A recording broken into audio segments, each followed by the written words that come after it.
새끼 앤드 김민철. 광희민이 얼마 주면 되느냐고 묻자 차오는 너희를 넘기면 금괴 10개는 받는다고 말한다. 연극 반원들은 궁지에 몰렸다. 차오가 권총을 빼어들자 연극 반원들이 총을 빼앗고 광희민이 칼로 차오의 복부를 찌른다. 칼은 잘 들어가지 않는다. 광희민은 완력으로 칼을 쑤셔 넣는다. 연극 반원 남자들 모두가 차오의 살해에 가담한다. 링은 차오의 등 뒤에서 미친 듯이 칼로 찔러댄다. 차오는 도주하다 계단에 엎어진다. 광희민이 차오의 목을 꺾어 그의 숨통을 끊는다. 치아즈는 집을 뛰쳐나가 울부짖으며 내달린다. 장면은 3년 후 1941년에 상하이로 전환된다. 치아즈는 쌀을 배급받는 행렬에 서 있다. 그녀는 한 대씩 배급되는 쌀을 받아 집으로 돌아온다. 쌀은 껍질만 벗긴 완전한 혀입니다. 치아즈가 쌀 주머니채 쌀통에 넣는다. 치아즈는 이모와 살면서 복학하였고 아마도 상하이 소재 대학으로 편입학한 듯하다. 일본어는 필수 전 공과목이 되었다. 치아즈는 극장에 가서 캐리 그란트가 나오는 SUSPICTION 서스픽션 유혹이라는 영화를 본다. 극장에는 치아즈를 숨어서 살피는 수진의 모습이 보인다. 물론 치아즈는 그녀를 보지 못했다. 며칠 후 치아즈의 집 앞에 광희민이 나타난다. 극장에서 치아즈를 발견한 수진이 뒤를 밟았다가 집을 알아내 위광민에게 알려준 것으로 짐작된다. 영화에는 이 과정이 생략되었다. 치아즈는 홍콩에서 연극반 동료들과 헤어진 후 광희민과 3년 만에 해우한 것이다. 다방으로 자리를 옮겨 광희민은 3년 전 국민당 첩보부 비밀요원을 만났고 그들이 차오의 시체를 처리해 주었다고 말하며 그들은 프로페셔널이었고 3년 전 우리는 의욕만 앞서는 아마추어였다고 말한다. 광희민은 리가 특무대장에서 첩보부 장관으로 승진했으며 리를 암살하기 위한 계획이 이미 시작되었다며 동참을 타진한다. 치아즈는 자신도 동참하겠다고 나선다. 치아즈에게 리는 악몽과도 같은 존재였다. 그를 죽이지 못하면 치아즈의 인생 자체가 무의미해질 정도로 리를 처단하는 것은 치아즈에게 생존 차원의 당위성을 가진 문제였던 것이다. 치아즈는 중경 장제스 국민당 정부의 특수부대 남의사 국민당의 중군사 조직으로 암살과 테러를 담당했다로 보이는 비밀 결사 단체의 행동대장 격인 우영감 코드 명탁 종화를 만난다. 우영감은 구두로 주의사항을 전달한다. 우영감은 독약 캡슐을 주며 먹으면 9초 후에 절명하며 고통은 없다면서 옷깃에 꿰매어 항상 소지하고 정체가 들통나면 즉시 먹으라고 지시한다. 치아즈는 우영감이 만들어준 막 부인의 3년간의 이력 물론 정교하게 조작된을 받는다. 위조된 이력에는 4년 전에 혼인했다는 결혼 증명서까지 들어있다. 치아즈는 수십 번 암기하여 완전히 외우라는 명령을 받고 홍콩의 정세와 물가 변동표까지 숙지한다. 우영감은 일이 끝나면 영국에 보내주겠다고 당근을 주는 것으로 치아즈를 단도리한다. 숙지사항을 외우고 치아즈는 영국의 아버지에게 보내는 편지를 대신 붙여달라고 우영감에게 부탁한다. 우영감은 치아즈가 나가자 편지를 읽어보고 즉시 불태운다. 치아즈는 이렇게 비밀 공작원이 되어 리에게 접근할 기회를 노리게 된다. 치아즈는 조직이 세운 계획대로 이 부인의 단골인 대동아 호텔에 투숙하여 자연스럽게 이 부인과 만난다. 치아즈는 이 부인의 뜻에 따라 그녀의 집으로 거처를 옮긴다. 마침내 치아즈는 이 부인의 마작 멤버들과 어울리다가 집에 귀가한 리를 만난다. 치아즈는 홍콩과 상하이를 오가며 밀수품 보따리 장사를 하고 있는 것으로 위장했다. 그는 3년 만에 만난 막 부인 치아즈를 매우 반가워한다. 치아즈가 리에게 기억이 안 나시는가 봐요라고 웃으며 인사한다. 치아즈는 이 부인에게 선물하려고 양담배를 가져왔다며 리와 단둘이 만날 기회를 만든다. 양담배를 가지러 간 치아즈를 따라 리가 그녀가 묻기로 한 방에 들어선다. 리는 방은 작지만 호텔보다는 안전할 것이라고 말한다. 치아즈가 그동안 힘드셨나 봐요. 살도 많이 빠지시고 라고 말한다. 당신도 많이 변했소라고 리가 화답한다. 벌써 3년이에요. 전쟁은 아직도 안 끝났고 살아서 다시 만난 것만으로도 감사해요 라고 말하는 것으로 리의 기억을 다시금 상기시켜준다.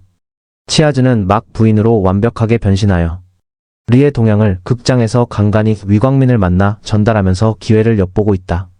어느 날 극장에 가기 위해 이 부인 집을 나서는 치아즈에게 리 장관의 운전기사가 와서 장관님이 차를 보내셨다고 한다. 비가 내리는 가운데 치아즈의 푸른색 레인코트 주문 제작된 버버리 제품으로 보인다가 매우 멋스럽다. 기사는 극장 방향으로 가지 않고 한 건물 앞에 멈춘다. 기사는 입이라고 적힌 메모를 건넨다. 아마도 첩보부가 안가로 사용하는 건물인 듯 방 안에는 침대와 작은 옷장만 덩그러니 놓여있고 창 문턱에 먼지가 뽀얗게 쌓여있는 것으로 봐서 상당 기간 사용한 사람이 없었던 듯하다. 열려있는 창문을 닫자 의자에 앉아있는 리가 유리창으로 보인다. 치아즈는 소스라치게 놀란다.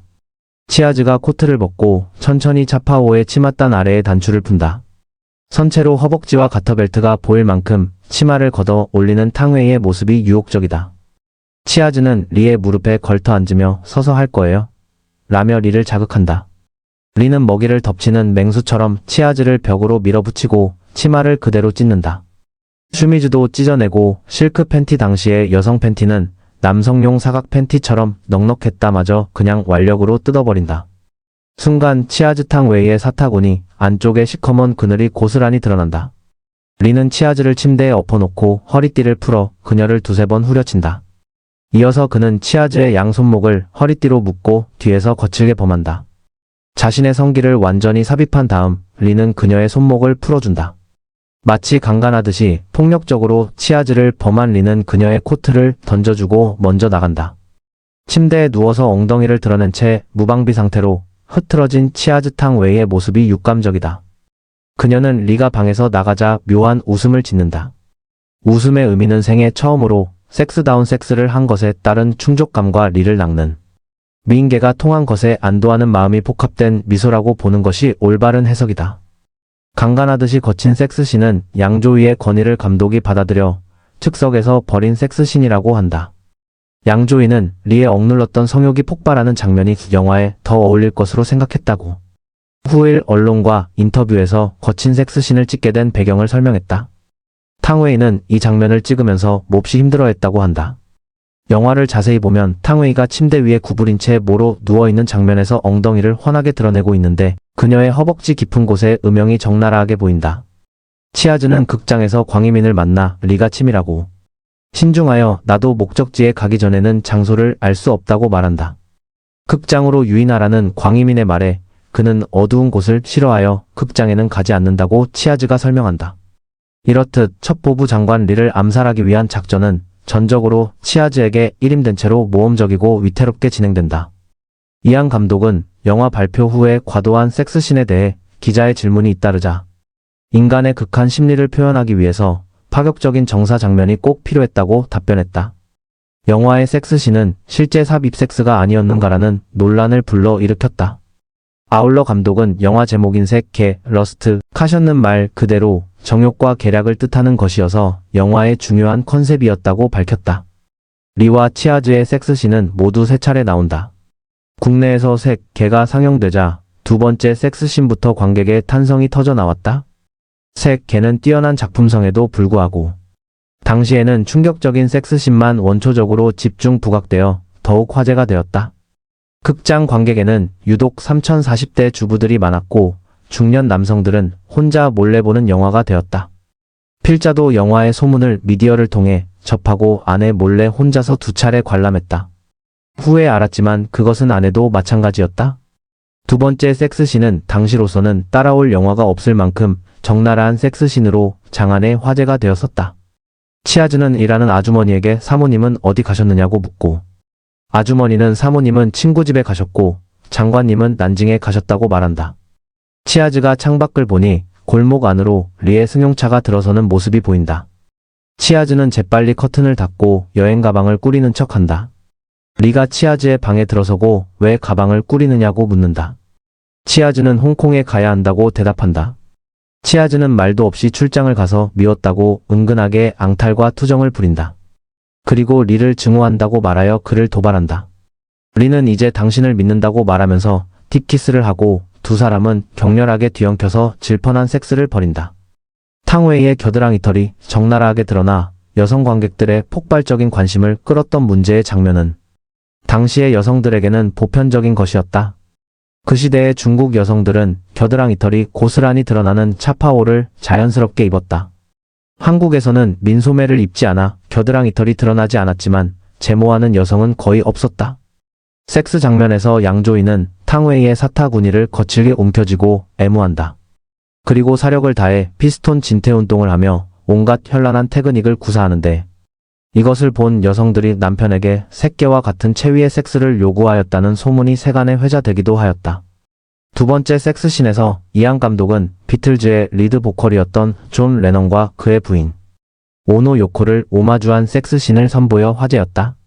존 레넌은 전위 예술가인 오노 요코에게 꽉 잡혀서 살았던 이름난 공처가이자 애처가였는데 오노 요코는 비틀즈가 해체되는 직접적인 요인이었다. 탕웨이와 양조위가 옆으로 누워 부둥켜 안은 채 섹스를 하는 장면은 그것이 가능한 체위냐를 놓고 설왕설래했었다. 이 장면에서 섹스가 끝나고 치아즈는 이러다 들키겠어요 라고 말하는데 넷플릭스에서는 머물 곳을 마련해주세요로 번역되었다. 어느 번역이 맞는지 필자는 중국어를 몰라서 모르겠다. 두 번째 섹스신은 3분 20초에 걸쳐 나오는데 중간에 경비병이 세퍼들을 데리고 삼엄하게 경비하는 장면이 78초가량 나온다. 이 장면은 리의 심리 상태를 묘사하기 위한 감독의 연출 기법으로 보인다. 치아즈는 우 영감에게 그간의 경과를 보고하고 리를 어떻게 해치울지 계획을 빨리 세워달라고 한다. 이때부터 치아즈는 갈등하기 시작한다. 리와 벌이는 섹스는 강력한 마약과도 같았다. 치아즈는 리가 다른 여자와 바람을 피울까봐 노심초사하고 이러한 심정을 여과 없이 광희민에게 전한다. 광희민은 괴로워하지만 이 일에 치아즈를 끌어들인 사람은 바로 자신이다. 여기서 광희민의 이율배 반적이고 정근대적인 가부장적 심리 구조가 적나라하게 드러난다. 육체의 포로가 되어가는 과정에서 미묘한 갈등과 심리 변화를 연기한 탕웨이도 놀랍지만 이안 감독의 연출력은 그야말로 명불허전이었다. 영화가 후반부로 치달리면서 치아즈의 갈등이 스토리의 중심축이 된다. 그리고 리의 경계심이 서서히 풀리는 변화가 뒤를 받쳐준다. 감독은 일체의 군더더기 없이 오로지 3번의 섹스신으로 승부한다. 치아즈는 화가 잔뜩 난 표정으로 첩보부 건물 밖에 세워진 자동차 안에서 2시간이 넘도록 리를 기다리고 있다. 철문이 열리고 리가 여느 때처럼 쟁걸음으로 차에 오른다. 리를 배웅하는 장비서가 자동차 안을 건너편에서 쳐다보며 의미심장한 표정을 짓는다. 리가 자동차에 타자 치아즈는 앙탈을 부린다. 리는 저항군 아지트를 급습하여 주모자 12명을 체포했고 그들을 신문하느라 늦었다고 말한다. 치아즈가 토라져서 추운데 안에서 기다리라고 하지. 라고 계속 불평하자 리는 자조적으로 말한다. 저 안에서 내가 무슨 일을 했는지 아느냐고 말하며 저항군 간부 한 명이 창틀에 목을 메었는데 군사학교 동기였고 놈이 너를 올라타는 상상을 하며 총알을 머리통에 박았으며 구두에 피가 튀어닿고 오느라 늦었다고 격하게 말하면서 치아즈의 사타구니를 거칠게 애무한다. 치아즈는 리의 거친 애무만으로도 육체가 즉각 반응하고 달라오르는 지경이 된다. 장면이 바뀌어 어느 널따란 침실의 커다란 베드에서 리와 치아즈가 그 어느 때보다도 전투적으로 섹스에 탐닉한다. 세 번째 섹스가 영화의 마지막 정사 장면인데 감독은 두 남녀 배우를 극한까지 밀어붙인다. 온갖 체위가 다 동원되고 치아즈가 리에게 걸터앉아 섹스를 하는 장면에서는 양조위의 음낭이 적나라하게 드러난다. 리는 치아즈에게 경계심을 완전히 풀어버린 듯 눈동자가 해실해실 풀어진 모습이고 치아즈는 여전히 갈등하며 옷걸이에 걸린 리의 권총을 바라본다.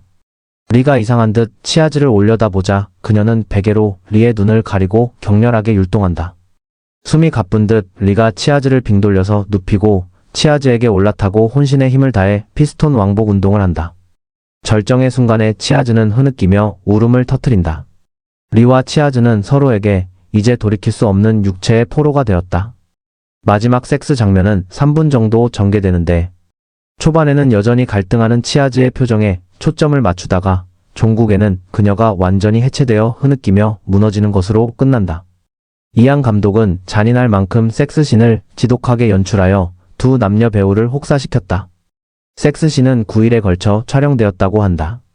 호기심 많은 관객은 섹스신을 편집하여 사진에 올려 삽입 섹스 논란을 부채질했다.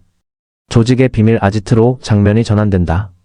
우영감은 리가 집을 얻어주겠다고 했다는 치아즈의 보고에 고무되어 계속 그의 환심을 사서 주요한 정보를 빼내라고 한다.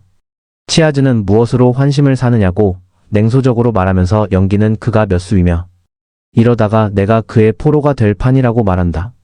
치아즈는 그는 뱀처럼 내 안에 파고들어 내가 비명을 지르고 그만하라고 애원할 때까지 섹스를 멈추지 않는다면서 나는 그와 섹스하는 중에 당신들이 뛰어들어 그의 머리통에 총알을 박는 악몽을 꾸기도 한다고 말한다. 치아즈는 그는 내 반응 오르가즘이 진짜라는 것을 알고 있다. 내가 절정에 몸부림쳐야 그가 만족한다고 말한다. 즉 리는 여자에게 절정의 쾌락을 선사해야 안심이 되는 부류인 것이다. 광희민은 우영감에게 이제 리를 처치하자고 말하고 우영감은 리에게 빼앗긴 미국의 지원 무기를 되찾기 전에는 죽이지 말라는 것이 상부중경 정부의 지시라고 말한다. 광희민이 이대로 더 시간을 끌면 치아즈가 죽는다며 단독으로라도 놈을 처치하겠다고 한다.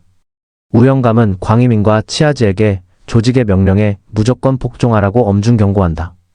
영화는 종장으로 치닫는다. 치아즈는 일본군 조계지로 오라는 리의 전가를 받고 일본 요정으로 간다. 치아즈는 기생이 필요해서 불렀느냐며 오늘은 내가 당신만의 기생이 되겠다고 말한다. 옆방에서 술에 취해 군가를 부르는 일본군 장교들의 노랫소리가 들린다. 리는 저들은 미국의 참전으로 전쟁에서 패할 것이라는 것을 알면서도 두려움을 떨치기 위해 허세를 부리는 것이다 라고 말한다. 치아즈는 리를 위해 청춘 남녀의 사랑을 노래한 중국 민요를 부른다. 집으로 돌아가는 차 안에서 리는 봉해진 봉투를 건네며 내일 이곳에 가서 사헤드라는 사람에게 이것을 보여주라고 말한다. 영화는 종장으로 치닫는다. 다음날 치아즈는 우영감에게 리에게 받았다고 말하며 봉투를 건네고 광희민이 수증기를 쐬어 봉투를 개봉한다. 봉투 속에는 이묵성이라는 리의 명함이 들어있다. 치아즈가 비밀 아지트를 나오는데 광희민이 그녀를 끌어안고 키스키스를 한다. 3년 전에 하지 그랬냐고 싸늘하게 말하며 치아즈는 광희민을 밀어낸다. 이제 치아즈의 마음속에 광희민이 들어설 자리는 없다. 광희민은 허탈한 표정을 짓지만 이 모든 상황은 그의 우유부단함과 무책임이 자초한 것이었다. 필자도 과거의 주변에서 명분과 의욕만 앞서고 책임감과 실무 능력이 결여된 유형의 사람들을 많이 보았다. 연극반 학생들은 광희민을 만난 것에서부터 인생이 꼬이게 된 것이다. 항일 무장 투쟁을 하려면 국민당 군대에 들어가거나 공산당 인민의 반군에 들어가 직접 싸우는 것이 전공법이었다. 당시 남이사는 장제스가 정적을 제거하는데 동원할 만큼 항일투쟁이라는 초기의 신념에서 벗어나 개인의 권력 유지를 위한 집단으로 변질된 테러 조직이었다. 찬들이 초크 보석상에 들러 봉투를 내밀며 사헤드 아누팜 케르를 찾는 치아즈를 보석상 직원 시암 파다기 사장에게 안내한다. 사헤드는 봉투를 뜯어서 리의 명함을 보며 5캐럿은 되어 보이는 다이아몬드 세 알을 꺼내놓는다. 그중 한 개는 옐로우 다이아몬드다. 사헤드는 이미 이 선생이 대금을 지불했으니 부담 갖지 마라고 당부한다. 치아즈는 무표정하게 다이아몬드를 바라본다. 사헤드는 이 선생이 당신은 특별한 사람이라고 했다고 말하면서 아주 특별한 것이라며 6캐럿짜리 핑크 다이아몬드를 꺼낸다. 치아즈의 웃음을 지으며 매우 아름답네요 라고 말한다. 리는 치아즈에게 몰입할 만큼 푹 빠진 것이다. 영화는 도입부의 장면으로 돌아간다. 장면의 구성이 바뀌어 광희민과 연극반 동료들을 비롯한 조직의 행동대원들이 긴장된 표정으로 전화를 받는 씬에서 치아즈가 카페에서 신호음이 2번 울린 다음 끊었다가 다시 전화를 거는 장면으로 바뀐다. 치아즈는 오빠 집에는 별일 없어요? 나는 잘 지내고 있고 지금 쇼핑 가려고 해요 라고 말하고 전화를 끊고서 창가에 앉아 커피를 마신다. 커피잔 모서리에 붉은 루즈 자국이 선명하게 남아있다. 치아즈는 향수를 꺼내 손목과 양쪽 귓불에 살짝 바른다. 창밖에 리의 관용차가 보인다.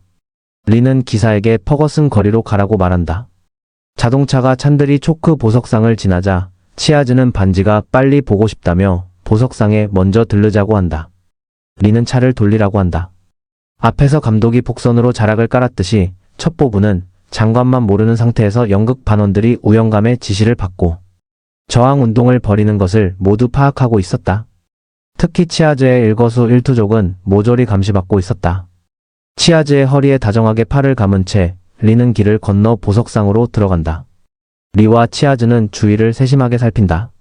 치아즈는 조직의 동료들이 대기하고 있는지 살피고 리는 수상한 자가 자신을 노리지는 않는지 주의 깊게 살핀다.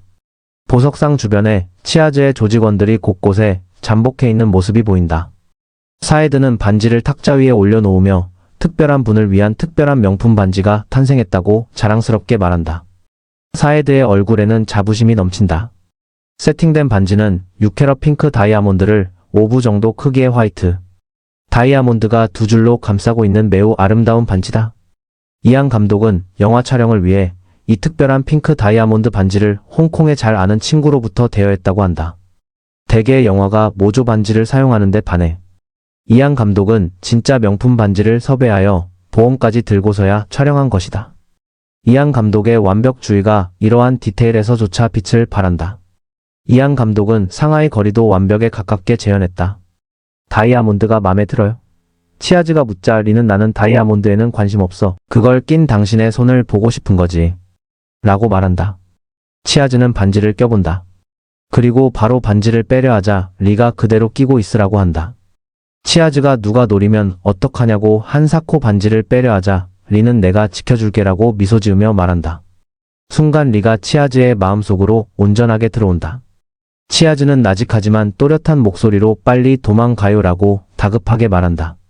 잠시 영문을 몰라 어리둥절하던 리는 용수철처럼 튀어 계단을 달려 내려가 경호원에게 빨리 차문을 열라 소리치고 그대로 차 속으로 총알처럼 머리부터 슬라이딩 포즈로 날다시피 들어간다. 이 장면을 보고 45세의 양조위가 이처럼 날렵할 수 있다는데 놀랐다. 대역을 쓰지 않고 양조위 자신이 연기한 것이다. 대부분의 출연 작품에서 선한 역할만 맡았던 양조위의 악역 연기는 감탄스러울 정도였다. 리가 안전하게 도주하자 치아즈는 밖으로 나와 자전거를 개조한 인력거를 잡아타고 퍼거슨 거리로 가자고 한다. 개인적으로 영화색 개에서 필자가 가장 좋아하는 시네스 CN이 바로 이 장면이다. 자전거 핸들에 장식된 핑크색, 노란색, 하얀색의 바람개비 3개가 바람에 파르륵 돌아가는 인력거에 앉아 치아즈는 모처럼 편안한 표정을 짓는다. 무거운 짐을 어깨에서 내려놓은 듯 홀가분한 표정을 짓는 탕웨이의 연기가 눈부시다. 영화를 보면 6개월 동안 풀타임으로 진행된 촬영에서 탕웨이의 연기가 눈에 띄게 자연스러운 장면이 있는데 촬영 후반부로 갈수록 그녀의 연기력이 일취월장하는 것을 느낄 수 있다. 치아즈는 코트깃을 뜯어서 독약 캡슐을 꺼낸다. 그녀는 이제 온전하게 리를 받아들이고 사랑하게 된 것이다.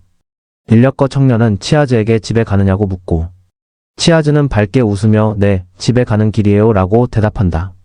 일본군과 왕징웨이 정권의 경찰이 길을 막고 통행을 통제하는 씬에서 장면이 전환된다. 납덩이처럼 굳은 표정의 리가 무언가 고민하는 모습이 보인다.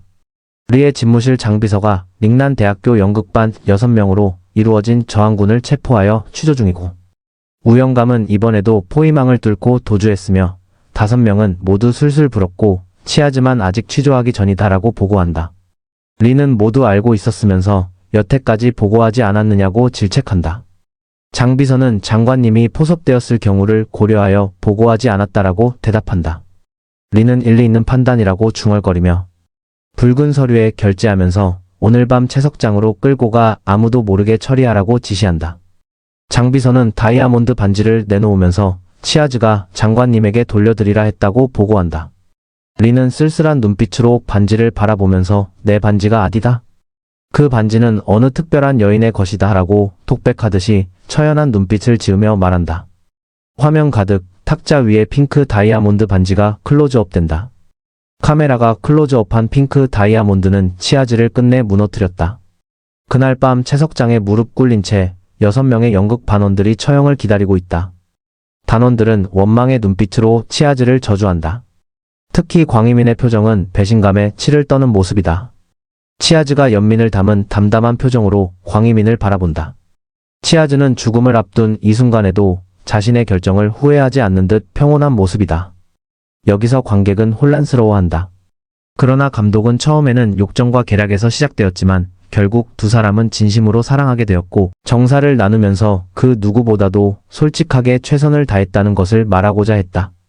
집으로 돌아온 리는 막 부인이면서 치아즈였으며 사랑했던 여인의 텅 빈 침대를 넋놓고 바라본다.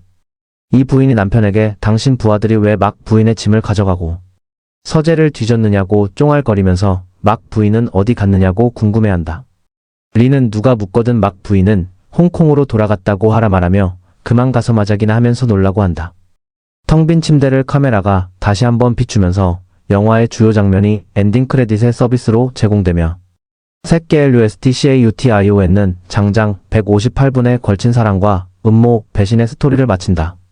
필자는 새끼를 리뷰하기 위해 3번을 정주행했다. 전에는 에로티시즘 또는 관음증적인 관점에서 영화를 봐서 이 대단한 영화를 제대로 평가하지 못했다. 영화가 발표되고 15년이 지나서야 다시 새끼를 보면서 정말 흠잡을 곳 없이 잘 만든 걸작 영화라는 것을 알았다. 필자는 이안 감독의 브로크백 마운틴도 게이 영화라는 편견으로 10여 년이 지나고 나서 보았으며 감상 후에야 정말 잘 만든 영화라고 경탄했었다. 새끼는 아무리 칭찬해도 모자랄 만큼의 빼어난 걸작이다. 앞으로 이런 영화는 다시 나오기 힘들 것이다. 베네치아 국제영화제가 괜히 황금사 자상을 준 것이 아니다. 필자는 칸 영화제 황금 종려상을 받아도 부족할 정도로 잘 만든 영화가 바로 이안 감독의 새끼 LUSTCAUTION이라고 믿는다.